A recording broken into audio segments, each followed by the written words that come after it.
What I've tried to do here is lay the garden out in a similar way to it would have been traditionally when the house was built, so more formal, straight lines instead of curves. I've used some hedging along the fence so that lily-pilly will get clipped at fence height and quite narrow, just to give a bit of a screen.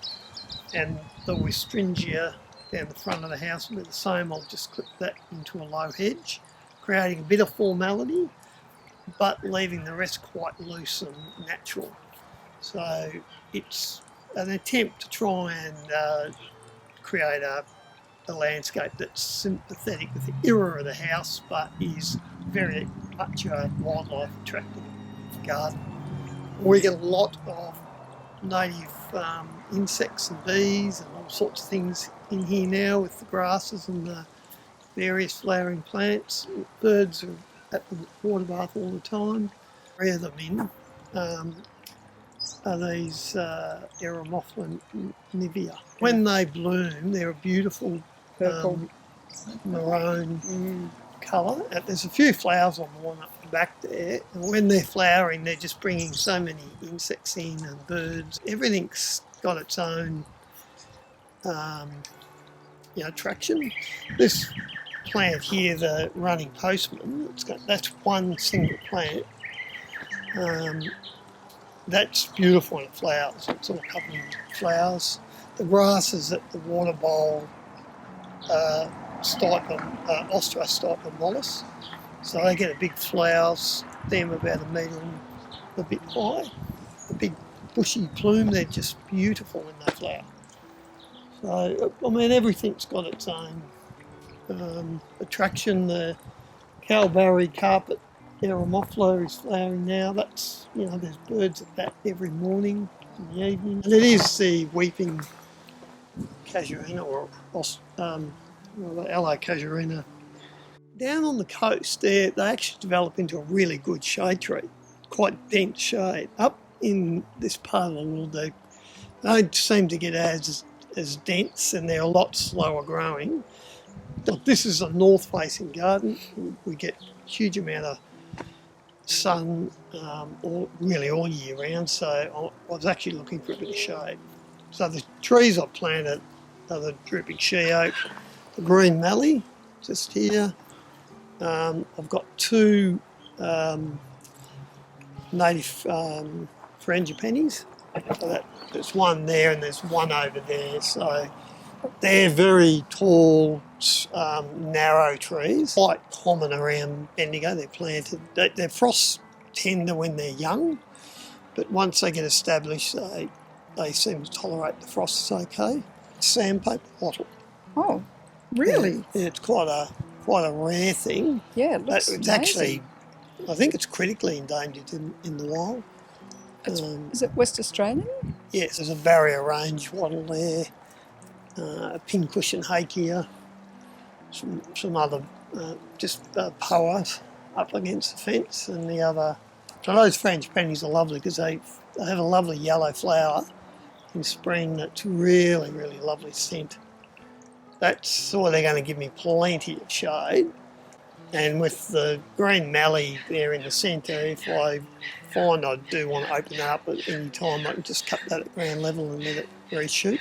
Kangaroo gully form, and that's the double wax, the double form of the wax. Been in those pots for probably 6 to 8 months from little tubes. Rhagodia spinescens. I'll use that heat mat, and that soil thermometer will tell me what the temperature is. Like at the moment, we're right on 20 degrees, and that's great this time of year. So, and that's just by the warmth in the glasshouse doing that. That heat mat's not on. So, it's great if you're into growing cuttings and seeds and things. Having one of those thermometers and trying to control the temperature is really, really good. Canadias. Yeah, so that seed I collected off the one out the front last year. And I'm just trying to get them to move. Great strike rate. Yeah, so the roots are just starting to come through. They were germinated in seedling punnets. once I germinated, I pricked them out into there. And now that it's got cold, I'm just trying to get them to move a bit quicker. And this helped, because if that gets quite warm in there, they're really starting to move now, because I want to plant them in the next probably couple of months, probably coming into spring, the end of winter, and they'll be good sized root systems. Have a lawn strip. This garden would have had a strip of lawn down the centre of the driveway originally. This is Myoporum, or Burbiella, people will know it by. It is a local native plant, but this isn't the local form. It's a finer leaf form, but it's extremely tough. I might water it twice or 3 times in a really dry summer. Only 2 in there at the moment, Martha and Clarice. It's a chook that you can buy online. It's made in South Australia, and just buy them flat packed.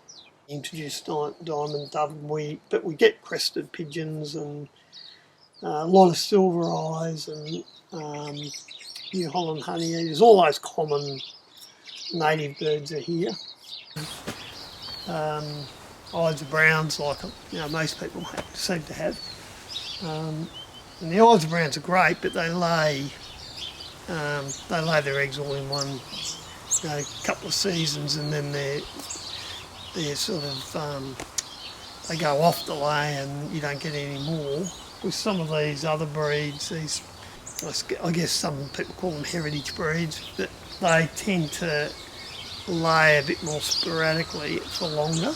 So the tin cans have an effective control against earwigs, lettuce. So I'm growing some more of this, which is just speckled leafed lettuce. The benefit of it and why I grow a lot of it is the chooks love it. It's starting to form now in them all, so it shouldn't be too long and we should be eating broccoli. Kitchen gardens and the way the English and French design their gardens and lay their gardens out. So they're not just functional veggie gardens, but they're actually they have an aesthetic that's attractive and pleasing to the eye, I suppose. If you're here in summer, there's nets everywhere, and that's for fruit fly. For fruit fly, on tomatoes. Oh yeah, Gee. yeah, I love it. There's onions in there too. There's garlic in as well. That's come up. Olives. We've been bottling our olives, and we've got a couple of olive trees. Probably for me, a 2-bay compost system against that fence, a proper constructed one. But this corner is basically where I make compost, and in any garden that's got a reasonable sized productive vegetable garden, you need compost. Just 2 pairs that I put in several years ago. They're probably a little bit neglected in terms of the pruning, but we get a good crop of pears off those every year. All I really need to do is net them for fruit fly. So I've done that 2 ways. I've used individual bags on the pears once they form, or I've thrown the nets over the trees, and that works actually quite well too. It's a good, effective way to grow pears in a small area, but it's also a good way to grow them when you've got to manage fruit fly. If you're just growing the fruit for yourself, you'll get more than enough to feed yourself. You'll still have something to give away. A whole variety of mints. There's peppermint, lemon balm, chamomile, apple mint. That's curry plant. That's my next lot of parsley,